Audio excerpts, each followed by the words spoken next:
Hey everybody, thank you for tuning in to another episode of Return to Build Talk, that Rich Conversations. I'm your host, Samantha. I am the co-owner of Sankofa, and every Tuesday night at 8:30 p.m., we have interesting conversations with Black entrepreneurs to discuss the importance of community development as well as certain topics. So tonight we're going to be talking about using your voice. So, let's see. Hey, Camille.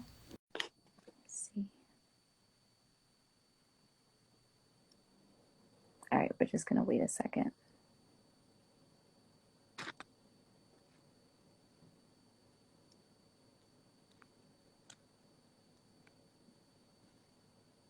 So yes, while we wait for Camille, I hope everyone's week has been uneventful. It has been an interesting day, but we're just going to keep powering through. Super excited for... Hey, Camille. Hey. How are you? Fine, how are you? Good. I am just... Hey, Mark. Oh, Mark is here. You know, the bishop has to show up and check on his folks. Lord Jesus. That is too funny. Yes, let me... I'm going to do my best to not say king, but I'm going to share with some people. We're not gonna embarrass Mark tonight. No, we'll be on our best. But yes, thank you so much for coming on. I really wanted to discuss, and I feel like there's no one better than you to discuss this because, one, you have a very successful podcast that you, and when I say it's successful, it's like you have put in work day in, day out. You are constantly improving on your business and your brand. So I absolutely love your take on things. And I feel like you have a really interesting perspective because of what you do professionally. And in addition to that, what you've decided to discuss, like topics that you discuss on your podcast, and just being able to use your voice to be able to empower others. So yeah, I'll share with some more people and then we'll get started. I was doing the same thing, just sharing with a couple of people. Sounds good. I see Steven is on here. I met him when I was stationed in the military. I was on in New England, and he's a part. Him and his mother are part of the parliament in Kenya, and so we became acquaintances, and we keep in touch on a regular basis. Very nice. Yeah, so he's a part of Kenyan government. So we have some international diplomacy on tonight. Well, all right now, come on. Yeah. So yeah, all right, okay, I'll leave it at that. And you guys can feel free to ping some people in. So Camille, we'll just get right into it. What made you want to start a podcast, firstly? Honestly, it wasn't me. I was actually in the Navy. I was stationed in California, and I always keep like a planner / prayer journal around with me everywhere I go. And if you know me, I'm a girly girl. I love pretty things. It was so funny because I was sitting at my desk, and for 2 days my computer had crashed. And at that time I had been in prayer a lot, and you know when you're in those moments, and I'll write things down. So honestly, I was sitting at my desk and I heard this voice say start a podcast, and I was like, you ain't talking to me because I don't talk. You know, I'm naturally introverted, quiet. I've always been like that growing up. But then, you know, joining, you know, we're both D9 ladies, and joining sororities and going through that and going through the military, it just pushed me to be a little more outspoken. And so I heard the voice again, start a podcast. And I knew that voice the second time. So I was like, okay. So on my lunch break, I went home and I got on Google and just started writing like how to start a podcast, like with pretty much no money. Funny, not knowing I would later write an ebook, start a podcast with less than $100. Right. So it's ironic how that played out. But in that process, I just started looking up information on starting a podcast, what I needed to do, show layout. And I'm not a tech person. And I just started praying like, God, bless my intelligence, bless my hands, bless the resources. And just like that, so he started doing it. And it's amazing when you're obedient. he will put everything into place, but you have to follow his voice and act on what you heard. Not, Absolutely. saying that, I didn't have questions or I wasn't nervous, but not knowing, me being obedient and listening to what I heard would put me to where I am now. So that's how the podcast got started. I never knew that. I never Yeah. knew that. So now it's like, Yeah. wow. It's definitely interesting when you hear it, because I feel like we recently had this conversation, not just you and I, but I mean, like, as a group, we've had this conversation with regards to hearing that voice, and then you're shying away from it and you find all the reasons as to why you can't do it, right? And then it's going to come back around again, like, it's going to knock a little bit harder this time.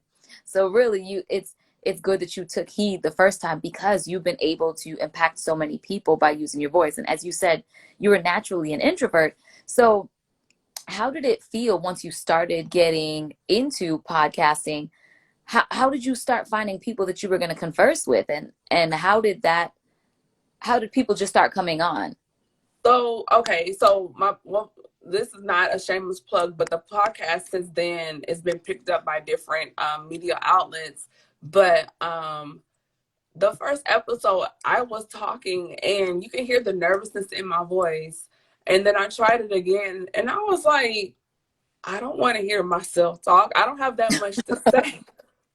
So I was like, I'm going to ask my friends. They have brands. I'm going to bring them on and let them have the opportunity to tell their stories.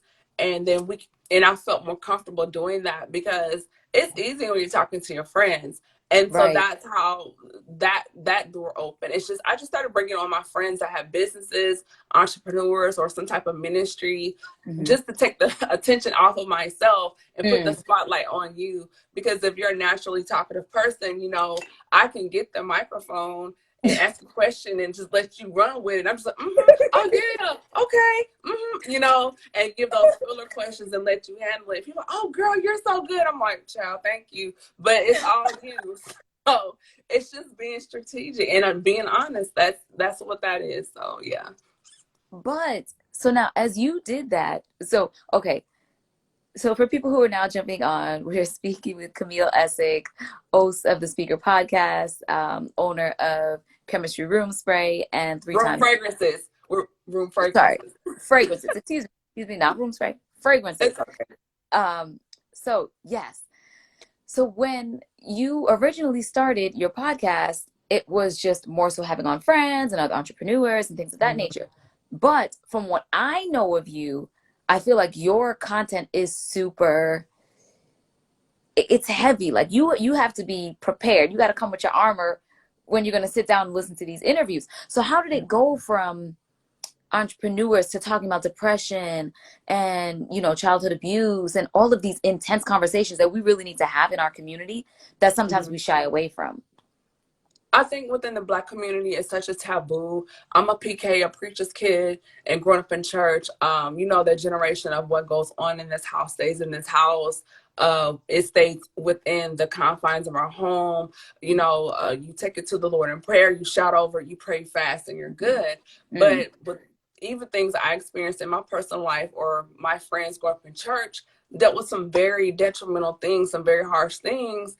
And it's like, you know, you're smiling, but inside you're broken. You're not right. healed. And I think I was listening to, I believe it was Charlemagne on the Breakfast Club, and he Mm, was like, as far as Black people, this is the first generation of Black people that have been allowed to heal and to mm, explore healing and what that looks like. And now we have a generation of unchurched Black people coming up that really didn't grow up with the mothers like we did, and they don't know about the wearing white on first Sundays and mm, things like that. And so, and they're seeing, I hate to say the hypocrisy of the church. Is like, how can you tell me just to come to God, but why do I still feel this hurt? What is this right. about? And then Right. with my own personal journey, being in the military and experiencing things, and even though I still have my faith and I believe what I believe, but I was like, God, something is not clicking for me, and I don't like Mm, where Camille is at right now. So it really started with me exploring and pursuing my own healing, and mm, still within the faith of spirituality, but then introducing therapy, because again, in the church, therapy is a taboo subject, you know. And it's always like, well, you got to go to your pastor. Well, first of all, most of the pastors are not trained mental health specialists. They don't know how to deal with certain things. Yes, you may be versed in the word, but are you really versed in the mind? And that's two totally different things, because you have the mind, but you have the soul. And so with that, it's like, okay, well, what does Camille need? What have I done? What have I gone through to pursue healing and to get to where I need? Because you can be creative, you can have all these gifts and talents, you can be anointed, but it doesn't mean anything if you're broken. And that's where it was like, okay, we need to rip the Band-Aid off within the pews and going from Sunday to Sunday, and you can shout and pay your tithes and still go home and try to kill yourself. You know, and you hear about pastors committing suicide. You hear about people in the church dealing with depression. There was an acquaintance, Mark and I had in the Navy. He killed himself. And it's just different things like that. And it's like, well, pause, time out, wait a minute. What is really going on here? So that is when I need a platform. It's cool we can promote brands and businesses, but we also need to promote healing, because as entrepreneurs and creators, a lot of us, we deal with things here and emotional, because that's our place of creativity, that's our place of anointing. And those places of anointings and where giftings are, that's where the enemy is going to attack you. So you have to take more time than others to guard that and to heal that, because that's where our provision, where our finance, where our resources come from. And if that's not whole and healed, then you're going to bleed on your brand. Because a lot of times when people on social media, they want to do like the highlight reels, and I have 10,000 followers, and and I bought the house and the first car and have the range. But what does that mean if you don't want to get out of the bed in the morning, open the blinds, and you won't wash your tail for 3 days? It means absolutely nothing. So we really have to explore these things and open it up. You know what I'm saying? So that's why, you can have a Mercedes and you can have God, but you need to have your therapist on speed dial as well. So that's kind of where we go through that, where I've had people on that have been sexually assaulted, dealing with abuse. I've had people like Antoine Aiken on. He's a psychotherapist. We talk about Black men and mental health. We talk about racial profiling, people that have experienced things. And the fact that even though in your branding, I want people to see, like, yes, the destination is on Instagram, but what about the journey? And that's what my platform is. We share the journey. We drop the nuggets. We drop the jewels. We show people, hey, this is what I've been through. This is how I got through it. Maybe I'm not all the way, maybe I'm still in it, but let you know, hey, I'm not alone. So that's just kind of a little space of what I'm here to do. I absolutely love that you've created that space, because when you create the space, that's when the people come. And I know that you probably didn't expect to impact the amount of people that you've impacted in your life just by starting this one podcast, because you were like, me, I'm an introvert, I don't really want to speak. So it went from that to just being able to be a space of healing for people. I know that I've listened a couple of times, and I particularly liked the ones where I felt so connected to the individual who may have been wanting to find ways to heal themselves. So like, what do you do for self-care? So like in terms of lighting candles or journaling or praying or doing different things, like I was able to vibe with that and connect with that. And I'm team self-care. I'm queen of self-care. I will shut down and ghost you in a minute. Like, I'll see you tomorrow. I gotta go. Very I'll leave. But I love the fact that you said that, like, as entrepreneurs and creators, like, our space is here and we have to protect that space. Like, I never thought about it like that. Like, you think guard your heart, but definitely you have to guard your head as well, because there's so many things that's like an influx of overstimulation. And next thing you know, you can't find your head from your butt, because you're like, it's too much. It just becomes too much. It becomes so overwhelming that we're thinking about, like you said, the ratings, the vanity metrics, figuring out where you're going to go next in your business, thinking about, are you moving fast enough? Or, I also love the fact that you mentioned that we are the first generation that is allowed to heal. So now thinking about that, you're going on this journey by yourself, right? Because you're healing. But now what about your parents who still have internal issues that they haven't resolved or don't think that they need to resolve them?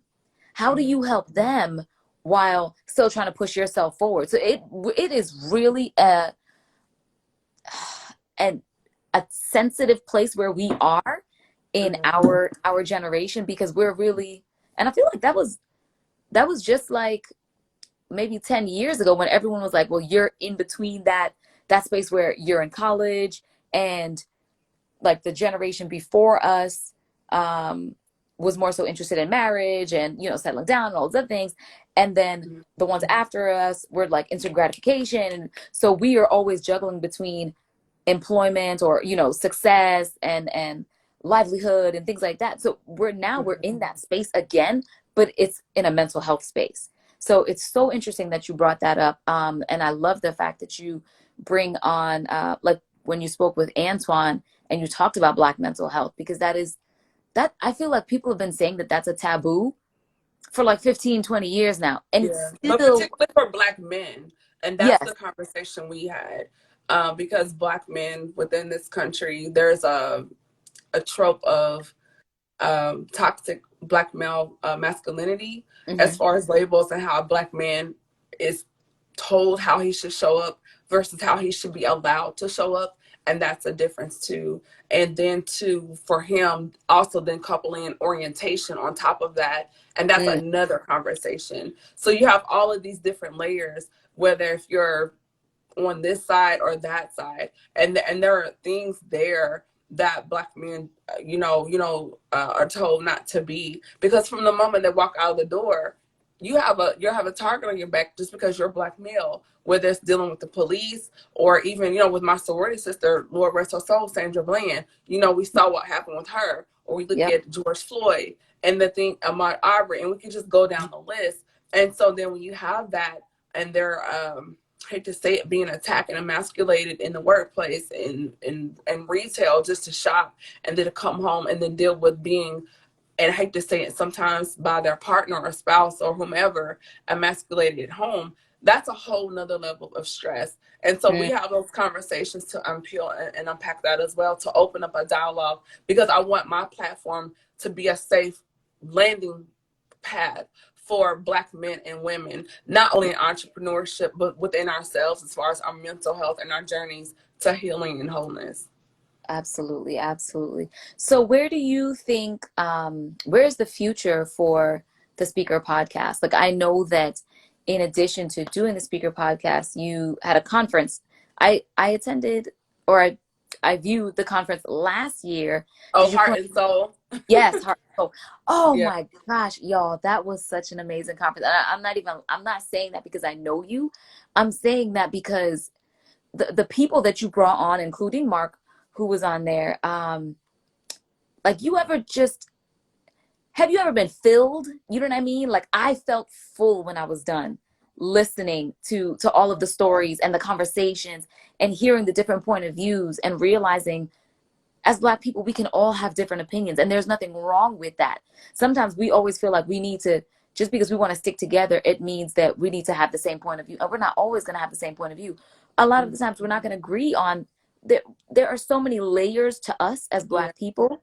But Black people, we're not homogenous. We're not homogenous. When you look at Black people now too, the outside world, we're viewed as a blanket, but within us, we know that we're not.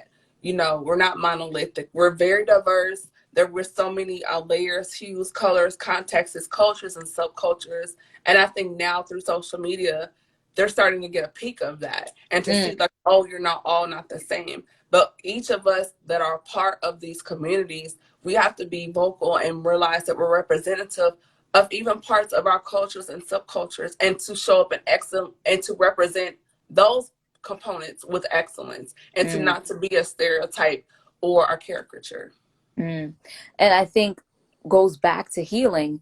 If we were able to heal ourselves and really address ourselves and love ourselves, then we would be so much more overstanding to the next individual, to the next person in our community. But sometimes we're so jaded or guarded for all of these different reasons, including things that have happened in our past, areas of rejection, like you said. It's just, it runs the whole gamut. I wanted to get into some of these comments. First of all, Rakandia said, I mean, you were snatching all the edges. All right, Rakandia, thank you. And he said, told versus allowed. Michael then said, I pinged his or pinned his comment. I think the allowed is the problem and not enough told or positive examples of what a strong, mentally stable Black man should be. What do you say to that, Camille? I think Black men are there and they exist. I feel like they don't get enough shine. They don't have enough recognition. They're there. I think sometimes they're overlooked because social media or society continues to put these avatars in our face as far as what they feel like a Black man is or what he looks like or represents. And I think it's for us, whether it's Black women or even Black men with our community, to say, yes, that may exist, but hey, I exist as well, and to use your platform to prove the narrative otherwise. Yeah, yeah. Rosetta said 100% agree. They are there. And sometimes that's interesting just to hear that they are there just means that they're existing. You know what I mean? Like it's not enough for our Black men to exist. They need to be thriving. They need to be excelling. They need to, and it's not to say that And they they need to don't, be supported. right? And they need to be supported. And they need to be supported. So in order to be supported, the person who's supporting them should one be supported, right? But they should also be full enough that they can pour. And that's another part of the issue that we have sometimes as Black women. We're pouring from an empty cup. And when we pour from an empty cup, what quality is it that you're giving the next person, your spouse or your Yeah, friend or whoever it is? So I'm not right. saying that is it the chicken or the egg. What I'm saying is we all have to heal in order to be the best possible person for ourselves and our community and our spouse, whoever, friends, family. Yeah, So I thank think, you so but it much. also ties, it starts with us. And that's why with my ebook, The Self-Love Guide, we discuss the inner voice. We explore that as far as Mhm. beginning, defining, first of all, what is the inner voice? What is your inner voice? What does it sound like? What is the origin of it? The negative thoughts you may have, where did that come from?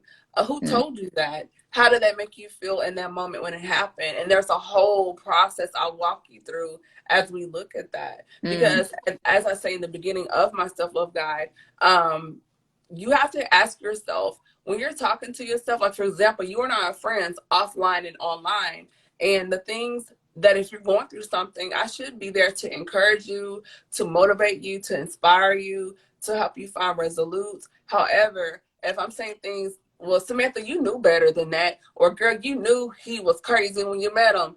I mean, if I'm talking to you like that, would you be my friend? Probably Right, not. So the right. very things that I would not say to you, why would I say that to myself? So if I That's wouldn't say those things to you, I should not say those things to myself up here and in here. mhm. So Mhm. therefore, I need to extend the grace and the kindness and the love and the support and the nurturing I give to you. I have to give that to myself. And that's Yes. what the self-love guide is about. It's about going into your inner voice, digging out the debunking the junk, getting out Hmm. the negativity, finding out, well, hey, well, when did this happen? Yeah. Okay, it was 5, you're in kindergarten, and your mom did something, said something, and then Yeah. getting to the root of that. Because I think we see a lot of social media, people getting all these degrees, buying all these red bottles and bundles and hair and all this crap, and Mhm. you're treating the symptoms, but you're not dealing with the causation. The And cause. you got to Mhm. deal with the source of that. And once you Mhm. deal with the source with that, whether if it's the rejection, the not being validated, the insecurity, the jealousy, whatever that is, then you'll create out of a different place. Because a Mhm. lot of people are creating for a sense of validation or to be seen, and not Right. out of a sense of wholeness and pure creativity. Wow. Ooh. Y'all, Camille is just My I, goddaughter is here. Hey, Sydney. Sydney. Oh my gosh. I just feel like you are blessing us tonight. You are absolutely blessing us. And the beautiful thing is that this is coming from a place of growth, right? This is coming from, it's not like you have to have these growing pains. You had to go through it yourself in order to be able to navigate somebody through it and to be successful on the other side. So I love the fact that you are so vulnerable and transparent with everything because that's what makes it even more relatable, you know? So I did want to ask you because you have your ebooks and you have chemistry, I have fragrances. to say, it's different. It's one thing when you're the host, but when you're in the hot seat, it feels a little different on the side. I'm like, hold on, what is she gonna ask next? Oh my god. No. I promise you. I mean, I won't. I know what we talked about prior to, but I would like to talk a little bit about chemistry because I want people to know about chemistry as well. And how did that come to be? How does that tie in? Oh, I absolutely love these bottles, though. I absolutely love these Thank bottles. It's you. super sexy. So yes, how did chemistry come to be? And yeah, just I'll let you go ahead and say that. Okay, so chemistry, those that know me, I'm very feminine. I like pretty things. I like things that smell good. I like textures, things that are soft, comfort. If you ever come, here to Charlotte and visit, you'll be like, "Ooh, it just feels like a hug when you walk in." I just want it to be a whole vibe. It's a retreat here. But when and I also love interior design, which and Yes. it's like a room can be pretty, but when it smells nice, it just elevates the whole experience when you walk into a room. I don't know if you've been in the mall and you walk past Abercrombie and Finch and you smell their cologne Mhm. coming out of the store and you're walking, you're like, ooh. Or when you go in Bath and Body Works, you say, ah, we're auto sensory by nature, right? So I'm like, I want to put clarity in a bottle, because when you're feeling calm and relaxed and you feel engaged and Mhm. revitalized, it puts you in a different mood. Like you can sleep Yeah. better, Yep. or you can write better. Mhm. It's just whatever you do, you can do it better. So Yeah. the tagline is to create in clarity, to unplug, inhale, and exhale, and to elevate your space. And that's what chemistry is about. So it's pretty much just the auto sensory of creativity and peace and relaxation. And I've packaged it and branded it. And the chemistry is just because of the composition, because I mix everything myself. The Mm. labels, mimic the pediatric table. I used to be a nursing major before I switched to business, so that's my nerd coming out. And so yeah, that's chemistry, which is available on my website at CamilleEssick.com. We're also on Instagram at Chemistry Room Fragrances, and we're now also on Etsy. So I have 3 places where you can shop with me. Absolutely. I absolutely love it. And guys, if you think about it, yes, you're going to make the room smell amazing, right? But as Camille said, you're going to be creating from a place of clarity, and aromatherapy is a real thing. And if we're Yeah, talking about healing and you have your journal going, right?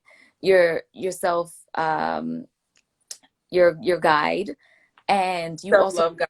Yeah. your self-love guide, and then you have your aromatherapy. Like what fragrances do you have? Because the one that I have is lemon drop, right? Yes. Yeah. So we But have 10. We have 10 scents available. There's lemon. We have lemon drop, butter rum, butter kiss, lavender vanilla, lavender mint, soft cashmere, island rum, peach lemonade, soft cashmere, and fresh linen. fresh So we linen, have fresh linen. Yeah, so we have a little something for everybody. This one is soft cashmere. I like it. It's really soft and pretty. And if your guy is good, like after you do your laundry, you can put on your Mm, sheets, your towels, or whatever. Usually at night when I'm having self care night, my go to is the lavender vanilla, because lavender vanilla, yes, very calming, very mm-hmm. soothing. And in the morning, when I kind of want to have a zing, I'll go to lemon drop or something like that, or maybe like a spring mint, which is something else we have. But yeah, and then if you like something warm and spicy, we've got the island rum and the butter rum and butter kiss is a little sultry, is a little sexy. So I got a little something for everybody. Yeah. Yeah, and the Yes. peach lemonade is kind of like summertime in a bottle. So Oh, that sounds so good. Now I'm mhm. thirsty. But Yeah. no, I love the fact that you've created these fragrances because I know that when I spray something in my room, or if I like want to like incense, or I want to do something, I know it's going to change my mood. I know what I can go to because I know how it's going to make me feel, right? So if you know that this can change your mood just by spraying a spray, like why would you not do it? Why would you not spray a fragrance, right? So I love the fact that you are tying in the self-love with healing you can get like that connectivity with the podcast, and then you also have the fragrances. Because listen, if we're really gonna do this healing thing right, and it's not just Totally. Yeah. no. All the way around. Yeah. Right, exactly. Like if we're gonna do this thing right, like we can't just be doing it for the gram. We can't just be doing it and then we're, like you said, go to church on Sunday and then tomorrow, you're going through it all over again. Like we really have to be intentional about our healing. We really have to be intentional about what's around us, what we're allowing ourselves to be exposed to, and what we respond to.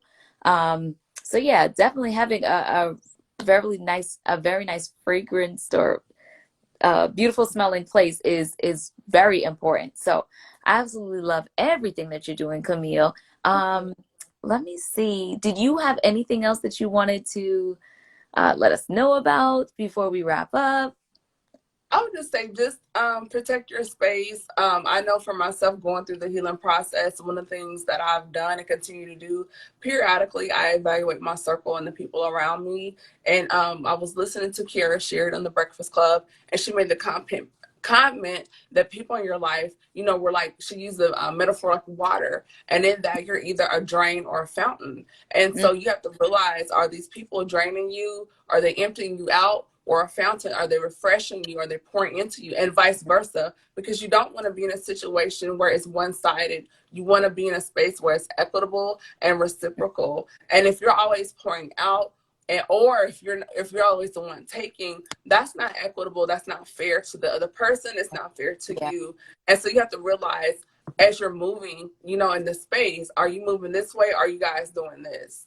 And so Mm, you have to really mm, realize, are we going in the same direction? Because the word of God said, how can two walk together unless they agree? So if mm, you're not, even in, we look at it as far as relationships, but even in our friendships, are you equally yoked in your friendships? Meaning, do your values and standards align? The things you believe in, do they align? Or if you have a standard here and theirs is here, it's like a seesaw, it's off tilt. So mm, sometimes you need to sit down and evaluate the people around you and say, hey, are they bringing value? Am I bringing value? And if not, then you need to reevaluate that, because some people that you're calling your friend, they're not really your friend. They're just an acquaintance. And you have to mm. ask yourself, do I really have friends, or do I just know a lot of people? Oh, she came to your house tonight. She came to your house. Or do I just know a lot of people? And there is nothing wrong with that, right? There's nothing wrong with that. Sometimes I feel like we as a people easily take on the idea of a friend, right? But then we don't want to put in the work. We don't want to be there when they need someone to, you know, for a shoulder to cry on, or an ear, or if you just want to bounce off ideas. Instead, like you mentioned before, like somebody's poking holes in your boat instead of helping you Yeah, I grow. say that all the time. Like, we're in this boat together, friendship, relationship, kinship. And if we're going in on this water, this lake, and we're heading a direction, and you're thinking this person is rowing with you, and you look behind, this joker's poking holes in the boat, and the boat is going down. They need to get off the boat. They need to And go. it's okay. And it's Yeah, okay. There's absolutely nothing wrong with letting somebody off the boat in order for your boat to sail a little bit faster. That's one thing. First of all, that's if it doesn't have any holes. But yes, there's nothing wrong with that. Two, you have to evaluate.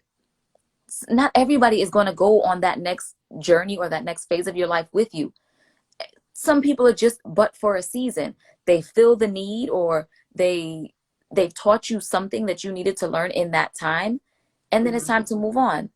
If you've learned, yeah, if they've learned the lesson, if you've grown apart, doesn't mean you can't possibly, reunite in the yeah, future. If you don't, that is okay, because you should be constantly being okay with improving yourself. And if you're improving yourself, yeah, you what we liked 2 years ago is definitely not what we like now. What we were yeah. doing 2 years ago, we definitely aren't doing now. We're in a whole Mhm. pandemic flourishing because times have changed and you have to be able to adapt. Some people can adapt, some Yeah, people, yeah. you know.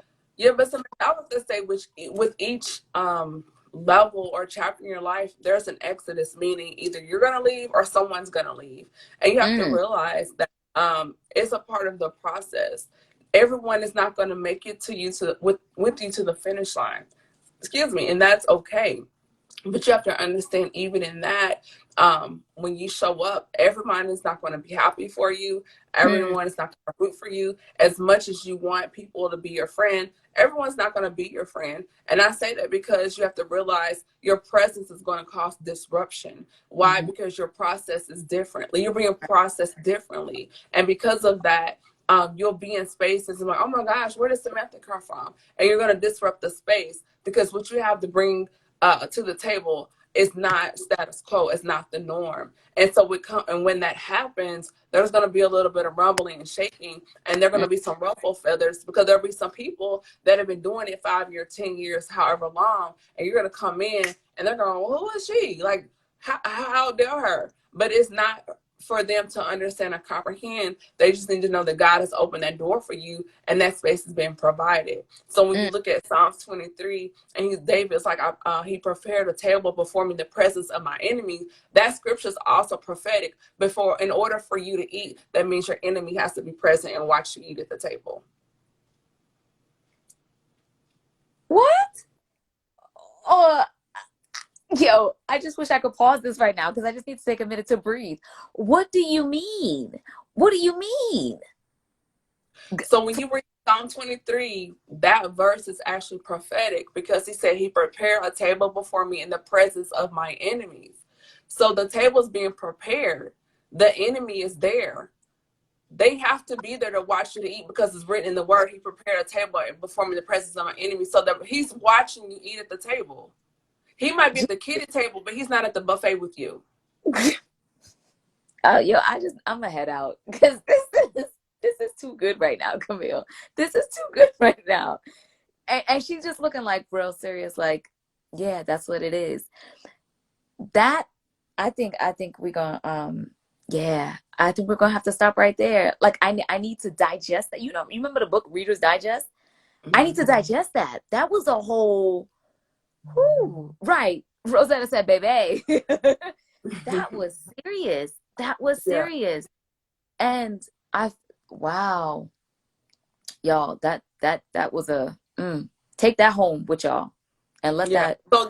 So you have to think about those things and the things that happen with us as entrepreneurs. And you think, oh man, I haven't blown up yet. I haven't gone viral yet. And you may have lost a couple hundred here, a couple hundred there. But this is actually the best place to do it. So for those that know me, I used to be in the Navy and I worked in aviation before I became a paralegal for JAG. And so then within aviation, there's a time when the pilots learn how to fly under the radar. Means you can't be seen by the enemy. You're under the radar. And so when you're doing practice flights, you can mess up in the flight. You might miss a course or a pass, but it's the perfect place to miss it because you're under the radar and nobody can see you. So we want these platforms and we want to be in these spaces, but the hiccups and the bumps we're having now, this is the best place for it to happen, under the radar. If you lose a couple $100, it's best to do it under the radar because we see all the time where people get these platforms and then they fall and it's done publicly and openly. So would you rather mess up under the radar and lose a couple hundred here, or be on a platform and you fall and you lose a couple million later? So even though you've not gone viral yet and you haven't landed that big contract yet, now is the best time. If you're going to fall, scrape, mess up, blunder, whatever, under the radar right now, it's the perfect time. This is the perfect place to heal. It's a perfect place to mess up, here under the radar. So appreciate that you haven't blown up yet. Appreciate the isolation. Appreciate being nobody right now, because this is the place that you're being cultivated. This is the place that he's pouring into you. This is the place that he's growing you. And once you begin to master this, he'll say, okay, now she's ready. But you have to master the life under the radar before he can bring you to a public platform. Jesus. Listen, Camille, can you please just drop your handle, drop the fragrance, drop Casa Decor, y'all, put down her Cash App, because this was crazy. Like, I just don't even know anymore. This was a whole word. Let me see. Rosetta said, Sam, we was just talking about this when I messed up on my last drop. Yes, Yes, yes, absolutely. And it's okay. Rosetta and I had that conversation because she was upset about something that happened with her drop, which was heavily successful regardless. And Mm-hmm. I'm like, but this is when you want to make these mistakes. Like you got to make them now. You're just gonna grow from them. Like this is the time to make those mistakes because you can only get better when you make mistakes. That's why famous, not even famous people, successful people, because we don't really, not to say we don't care about famous people, but the successful people are the people who are leaving legacies, right? Those people are the people who stumble and stumble and stumble time and time again. You need to have those hiccups in order to make something as smooth as possible. You got to find out where the potholes are. But if you're not going to move Yeah. your feet, you'll never find out where the potholes are. To Yeah. We then, see that you know, all the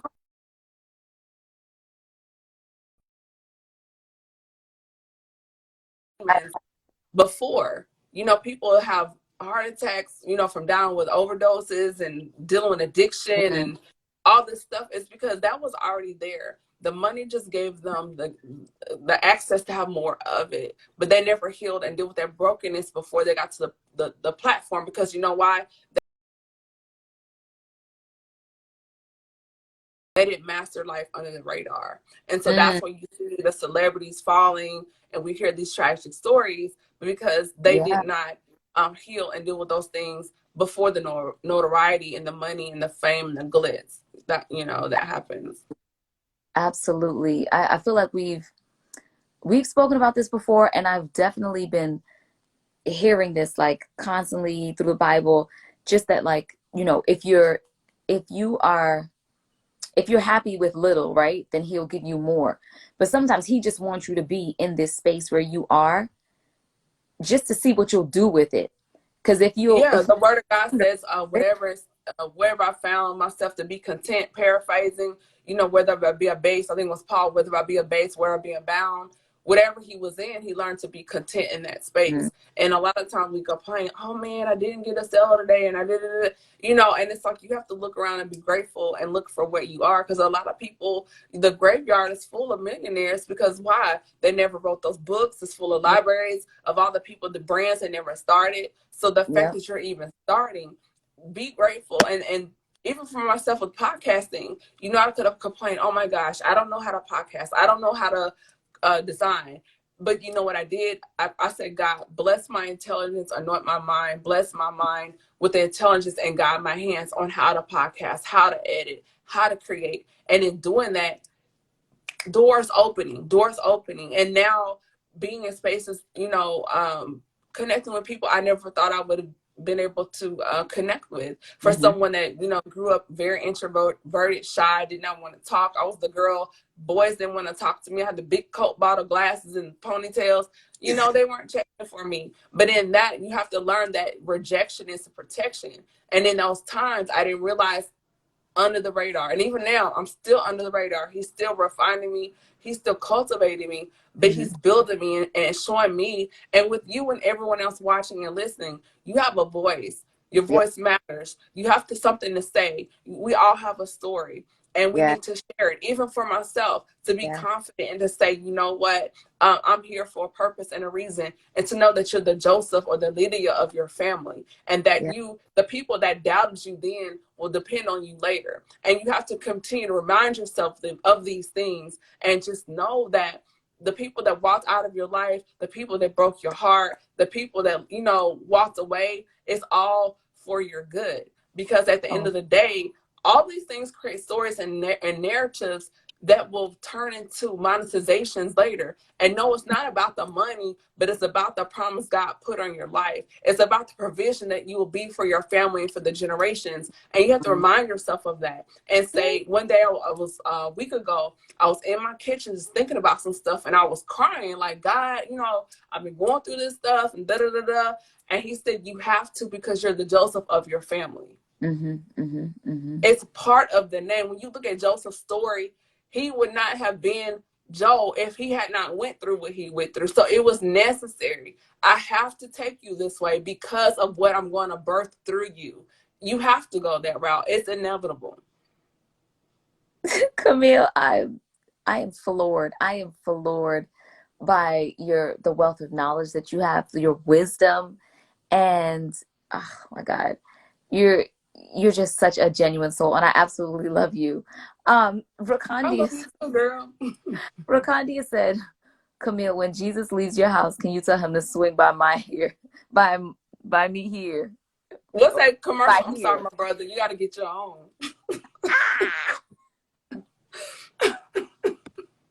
Not the tongues. Hold up. Oh, now he's speaking tongues. You know what? I'm gonna let these people out because y'all play too much in the comments.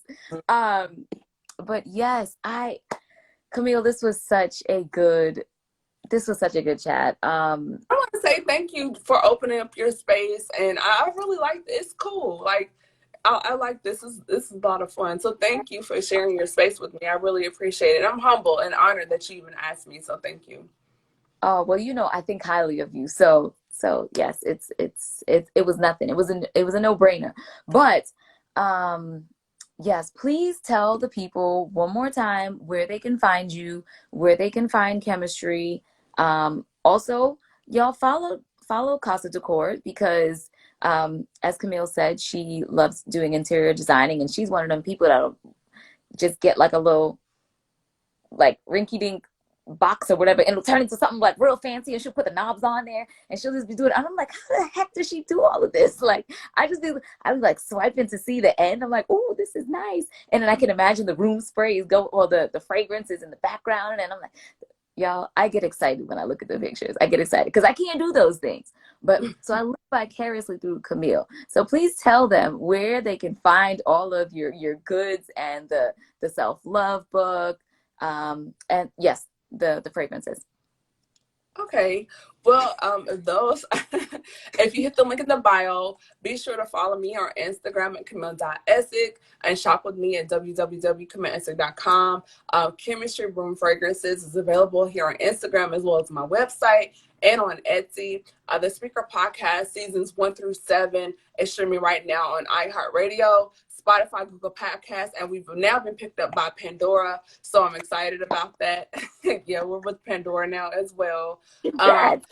Yeah, I have 3 ebooks: The Self-Love Guide, How to Start a Podcast for $100, and the E-Boss is a book called E-Boss, and it's how you can create ebooks without breaking the bank. So those items are available by just simply hitting the link in my bio. Wednesday nights, I'm here with Samantha and the ladies on Clubhouse, so follow me there. And then on Saturday nights at 10 p.m. Eastern Standard Time here on Instagram Live, I'm also the host of Mike and Mimosas. So you can subscribe, and there I'm on YouTube, catch all the replays there. And if you want to connect with me, you can shoot me an email at info@CamilleEssick.com. And Samantha, thank you again so much for having me here. It was an absolute pleasure. Thank you so much, Camille, for coming on. It's gonna be hard to pick out the gems in this because I'm gonna just be here all night, just like rewatching this and just, child, the reels we're about to create. I'm so excited and I'm so thankful that I know you and that I get to learn from you and to grow with you. I'm so excited what the future holds for you, because it's nothing short of amazing. Thank you to everyone who came on tonight. 6 a.m. Accountability Call, TMCDA, the Mark Coley Business Academy. I absolutely love you guys. Thank you for showing up and out in these comments. It was cool. You know, like when you go out of town to preach and your church show up, you be like, hey. It's the PK for me. I told you I'm a PK, so I'm sorry. So yes, thank you everyone. I love y'all. I appreciate y'all. Come check us out every Tuesday night at 8:30 p.m. This is another episode of Return and Build Talk, Fat Rich Conversations. And until then, return and build. Bye guys. Bye Camille. Thank you. Be blessed, guys. Thank you. Bye-bye.